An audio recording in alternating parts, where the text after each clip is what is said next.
आपल्या पंक्तीत आज वाढणार आहोत गुलाबजामुन, कारण आजचा व्हिडिओ जरा स्पेशल आहे। आपली पंगत आता 100 माणसांची झाली आहे।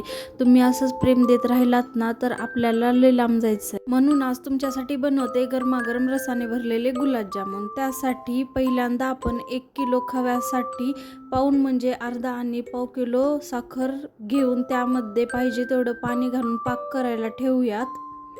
आणि पाकाची चाचणी घ्यायची नाही, फक्त साखर वितळून घ्यायची आहे। आपली साखर वितळते तोपर्यंत आपण खवा घेऊयात। खवा 1 किलो घेतलेला आहे।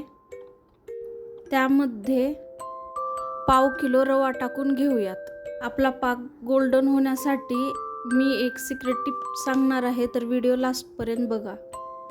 आता रवा आणि खवा मिक्स करून घेऊयात, थोडं मुरण्यासाठी ठेवूयात। आपली साखर वितळली आहे।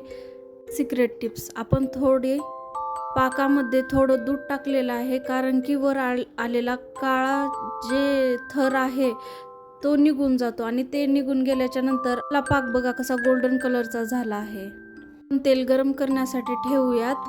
तोपर्यंत आपण खवा आणि रवा हे चांगलं मिक्स करून घेऊयात आणि त्याचे छोटे छोटे गोळे करून घेऊयात। आपले हे गोळे तयार झालेले आहेत। तेल गरम झालेलं आहे। आपण गोळे तेलामध्ये सोडून देऊयात आणि गॅस मीडियम फ्लेमवर ठेवायचा, खूप मोठा ठेवायचा नाही, नाहीतर आपले गुलाबजामुन हे मधून कच्चे राहू शकतात। मीडियम फ्लेमवर गॅस ठेवून गोल्डन कलर होईपर्यंत आपण तळून घेऊयात।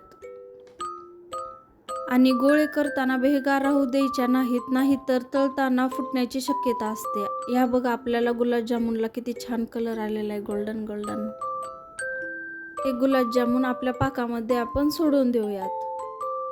हे पण गुलाबजामुन याच पद्धतीचे करतात का, त्यासाठी कमेंटमध्ये सांगा।